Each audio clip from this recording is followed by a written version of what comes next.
નમસ્કાર મિત્રો, મૃણાલ ગોસ્વામી. આપણે ચામાં રિસર્ચ કરીએ છીએ કે ચાની શું આડઅસર છે. રિસર્ચ એટલે કે સેકન્ડરી રિસર્ચ, જે બુક્સ છે, એના આર્ટિકલ્સ છે, એના ઉપર રિસર્ચ. બીજી કોઈ રિસર્ચ કેમિકલ લેબોરેટરીવાળી રિસર્ચ નથી કરતા. પરંતુ મિત્રો, આ એના માટે છે કે જેનાથી સ્વાસ્થ્યમાં લોકોના સુધારો આવે અને ચાની બદીથી આપણા સમાજને મુક્તિ મળે, એના માટેનું આ પહેલ છે. એટલે મિત્રો, થોડુંક આના વિશે જે આર્ટિકલ છે એ આયુર્વેદની સોનેરી સિદ્ધિ કરીને એક પુસ્તક છે, વૈદ જાની કરીને છે, એમના દ્વારા લખાયેલું, અને બહુ ઉત્તમ પુસ્તક છે. એટલે મિત્રો, તમને આ આપણે સંભળાવીએ છીએ. આર્ટિકલ બહુ સારું છે, એટલે મેં ખાસ મહેનત કરીને આખું આર્ટિકલ હું વાંચીને સંભળાવીશ, જેથી કે લોકોને આમાં અવેરનેસ ફેલાય અને ચાના વિશે લોકોનું જે મિસકન્સેપ્શન છે એ છૂટે અને એમને રિયાલિટીનો ભાન થાય અને એ લોકો ચા છોડીને કંઈક સારી વસ્તુ તરફ વળે. એટલે મિત્રો, આ એક સારો પ્રયાસ છે અને આને મહેરબાની કરીને આખું વિડીયો સાંભળજો, જેથી કે તમે આખું વિડીયો વિશે વાંચન ના કરવું હોય તો આ તમે સાંભળીને પણ આનો અમલ કરી શકો. મિત્રો, અંગ્રેજોએ આપણા દેશમાં આવી ઘણી સારી વસ્તુ ભેટ આપી છે, તેમ ઘણી વસ્તુઓ એવી પણ ભેટ આપી છે કે જે આપણા દેશના હવામાનને કે લોકોને અનુકૂળ ન હોવા છતાંય આપણા દેશના મોટાભાગના લોકોના જીવનમાં એવી તો વણાઈ ગઈ, ઘર કરીને બેસી ગઈ કે કાઢવાના ભૂતકાળમાં અનેક પ્રયાસો મોટે ભાગે નિષ્ફળ ગયા છે. તેમાંની એક વસ્તુ તે ચા છે. અત્યારે સમાજમાં ચા પીવાવાળો વર્ગ 80-90% છે. ચાથી લાંબે ગાળે શું નુકસાન થાય છે તે વાત કહ્યા વિના છૂટકો નથી. હું બરાબર સમજું છું કે આથી ચા પીનારા વર્ગમાંથી ઘણાની મારે ખફા ઓરવી પડશે, પણ માનવ કલ્યાણના હિતનો આદર્શ જો મારે જાળવી રાખવો હોય તો ચાથી લોકોને થતા ગેરફાયદાની મારી કડવી વાત કહેવાથી દુઃખ લાગે તો લોકો મને ક્ષમા કરે. દેશની સ્વતંત્રતાની લડત વખતે પૂજ્ય મહાત્મા ગાંધીજી સહિત અનેક ભૂતકાળના એ વખતના મહાપુરુષો જાહેર રીતે પરદેશી પીણું ચા પીવાથી કેટલી નુકસાની શરીરમાં થાય છે તે બતાવીને સમજાવતા અને બહિષ્કાર કરાવતા. હમણાંની કોઈ સરકારે રિસન્ટલી 10-15 વર્ષ પહેલાં બહુ એને પ્રમોટ કરેલી ચાય પે ચર્ચાને, એ તો બધા જાણે જ છે, એટલે આપણે આ કહેવું જરૂરી થઈ ગયું. એ વખતે આ વાત સાંભળીને ભારતના લાખો લોકોએ ચા છોડી દીધેલી. એ વખતના કેટલાય અસંખ્ય બુજુર્ગો આજે પણ જોવામાં આવે છે અને પૂછીએ ત્યારે એમ કહેતા હોય છે કે અમે તો સ્વાતંત્ર્યની લડત વખતે ચા છોડી દીધી, પછી કોઈ દિવસ પીધી નથી. એ વખતે તો ચાય અણમાનીતું પીણું બની ગયું હતું અને જ્યારે આવા વાતાવરણમાં ચા છોડાતી ત્યારે કુટુંબની એક વ્યક્તિ માટે પણ આખા કુટુંબો, જૂથોના સમૂહ અને નાના ગામડા જીવનમાં ચા હવેથી ન પીવી એવો વ્રત લઈ ફરીથી કોઈ દિવસ ચા પીતા નહીં.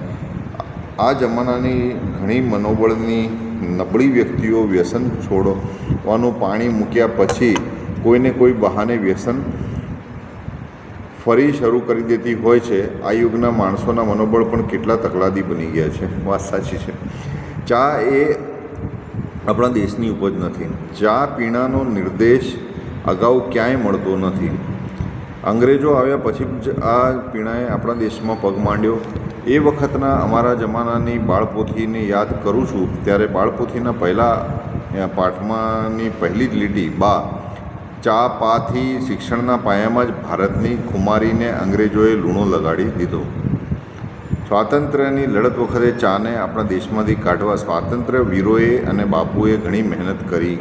પરિણામ આવતું જતું હતું, પણ બાપુની વિદાય પછી ફરી ચાના પીણાએ માઝા મૂકી છે.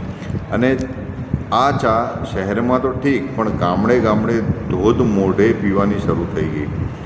ગામડામાં ચા પીવાનું અતિ વધી ગયું છે. દૂધ, ગોરસ, માખણ તો ગયા, એ રાબડા જેવા માણસોની પેઢીએ એની સાથે નીકળી ગઈ. ગામડાની ખુમારી અને તાકાત આ ચાના પાણીમાં ક્યારની ઉકળી રહી છે. આ ચાના મોહિત લલચામણા પીણામાં ગામડાનો પ્રભાવ અને ઓજસ ક્યારનાય લુપ્ત થઈ ગયેલા દેખાય છે. ત્યારે આ બધા દ્રશ્યો જોઈ જીવ બળીને ખાખ થઈ જાય છે. ક્યાં બાપુની કલ્પનાનું ગામડું અને ક્યાં અત્યારનું આ ઓશિયાળું ગામડું. અત્યારે ચાનું મહત્ત્વ એટલું બધું વધી ગયું છે કે ન પૂછો વાત. કોઈની દુકાને ખરીદ કરવા જાય તોય પહેલાં ચાની વાત થાય. માંદગી વખતે ખબર કાઢવા જાય તોય ચાનો વિવેક થાય. માંદગીમાંય ચાનું મહત્ત્વ, સગાઈ, લગ્ન કે શુભ પ્રસંગોમાંય ચા પૂછાય, પહેલાં અપાય. કોઈ જાણીતા દેવ મંદિરોએ દર્શને જાઓ તો પહેલાં ચાની વાત પૂછાય. પ્લેનમાંથી એ ચા અને ટ્રેનમાંય ચા. વિદ્યાર્થીને ચા જોઈએ અને જન્મેલા બાળકને ચા. નોકરીમાંય ચા અને ગોકળી પણ સાથે ચા રાખતો થયો. ખરેખરે આ ચા અને હરખમાંય ચા. ઉપવાસમાંય ચા અને જમીને ચા. પથારીમાં ઉઠીને ચા અને પૂજામાંય ચા. હાઈવે પર ચા અને બાયવે પર પણ ચા. મતમાંય ચા અને છત ભરવામાંય ચા.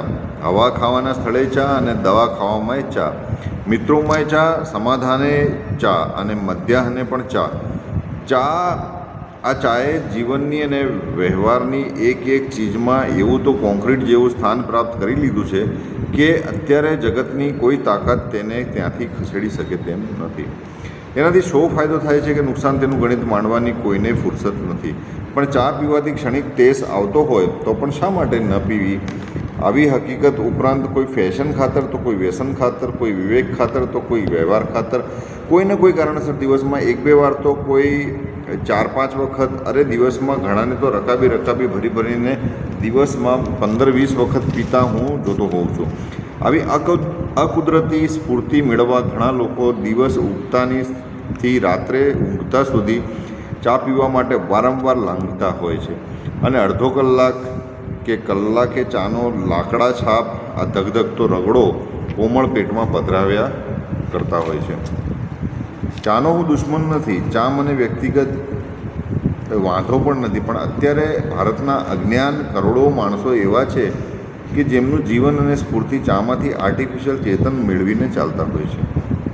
1-2 વખત તો ઠીક છે, પણ ઘણા અજ્ઞાન લોકો તો પાણીની જેમ ચા પીતા હોય છે. કોઈ વસ્તુ અતિ પ્રમાણમાં હોય તો તે પછી ધીમા ઝેર જેવું કામ કરે છે.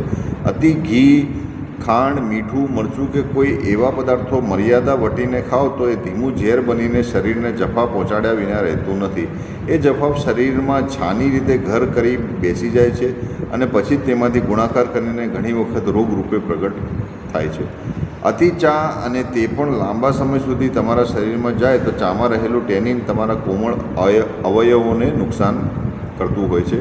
એમાંય ચા બનાવવાની આપણા દેશની જે પદ્ધતિ છે તે તો રોગોને વહેલું આમંત્રણ આપવા જેવી છે. ચાને ખૂબ ઉકાળીને કડક મીઠી બનાવે નહીં ત્યાં સુધી નશો આવે નહીં, અને આ પદ્ધતિ પ્રમાણે ટેવ પડી એટલે અંગ્રેજોની પદ્ધતિ પ્રમાણે પીવાની ઇંગ્લિશ ટી ફાવે જ નહીં. ચાની ભૂકીમાંથી સોંસરું ગરમ પાણી કાઢી લેવું અને તેને ચાના પ્યાલામાં લઈ પછી જ ઓછા પ્રમાણમાં ખાંડ અને માપમાં ઉપરથી દૂધ નાખી સાચી પદ્ધતિવાળી મર્યાદામાં પીવાની ટેવ એટલે દિવસમાં 1 થી 2 વખત તમને ખાસ વેડશે નહીં. પણ આ પદ્ધતિથી પીવાવાળો વર્ગ બહુ જ જૂજ છે, બરાબર. હું જોઉં છું કે સુખી અને સમજુ કુટુંબોમાં ચા છે પણ પ્રમાણમાં ઘણી ઓછી, અને મધ્યમ અને ગરીબ કુટુંબમાં ચા વિશેષ પીવાય છે. શહેર કરતાં ચા પીવામાં ગામડાના લોકો ઘણા આગળ નીકળી ગયા છે, અને એક વખતના તંદુરસ્ત ગામડાઓમાં રોગો પણ વધવા માંડ્યા છે. ઘણાએ ચા કોઈને કોઈ કારણસર ન મળી હોય તો માથું ચડે, ઘણાનું મગજ જ કામ ન કરે, ઘણા મૂડ આઉટ લાગે, તો ઘણા જાણે કે 2 મહિના થયા બીમાર પડ્યા હોય એવા સુસ્ત લાગે, અને કોઈ તો જાણે ચેતન વિનાના કોથળાની જેમ પડ્યા હોય. આ વ્યસનની પરવશતા વ્યક્તિને ઘણીવાર વખત કોડીની કરી નાખે છે. આ ચા અવગુણી છે એમ કહી ધોકાવી નાખવા માગતો નથી. ચામાં પણ અમુક ગુણ તો છે જ. અગાઉના જમાનામાં જ્યારે ચાનો બહુ ઓછો વપરાશ હતો ત્યારે કોઈને શરદી ઉધરસ થયા હોય તો ચા પીવરાવીને શરદી મટતી, એટલે તે કફને મટાડનારી છે. કોઈને તાવ આવ્યો હોય અને પરસેવો વાળી ઉતારવો હોય તો ચા પાઈ દો એટલે થોડોક પરસેવો વળી તાવ ઉતરવા માંડશે. આ ચા મૂત્રલ છે, તેનામાં પેશાબ છૂટથી લાવવાનો ગુણ છે. સ્ફૂર્તિ લાવનાર છે. ચા પીને તમે ક્ષણિક તાજગી લાવી શકો તેમ કામોત્તેજક પણ છે. માથું ચડ્યું હોય તો ઘણી વખત માથું ઉતરી શકે છે અને વિદ્યાર્થી, ડ્રાઈવર કે રાત પાળીવાળા કારીગરોને ઉજાગરો કરવો હોય ત્યારે ચાના પ્યાલાના 1-2 વખત ડોઝ લગાવે તો સહેલાઈથી ઉજાગરો વેઠી શકે છે. હૃદયને ઉત્તેજિત કરે છે. થોડીક વાર જુસ્સો વધારી આપે છે અને ના કહી શકાય તેમ નથી. આવા ઉત્તેજક ટાઈપના નાના મોટા ગુણ છે તેમ કહ્યા વિના પણ ચાલે નહીં. પણ ચાના વારંવારના અને એમાંય વિશેષ કડક લાકડા કલરવાળી ચાને ચસડકે જો ચડી ગયા તો ચાનો પ્યાલો વ્યક્તિને ઘણી રીતે પરવશ, લાલચું બનાવી તેના આરોગ્યને પણ કથળાવી દે છે. ચા પાણી પાયા, પીધા કે પાસો વગેરે ભાષા આપણા જીવન વ્યવહારના ગૂઢ અર્થમાં વાપરીને તેના સમયે અર્થ ઘટાવીને ચાને મહેરબાની કરવાના બદલામાં પણ ઉપયોગ કરતા આપણે અનુભવીએ છીએ. ચામાં મુખ્ય દ્રવ્ય કેફીન અને ટેનિન છે. તે અનુક્રમે 2 થી 3.5% અને 12 થી 25% છે. એટલે કેફીન છે એ 3.5%, 2 થી 3.5% અને 12 થી 25% જેટલું ટેનિન છે.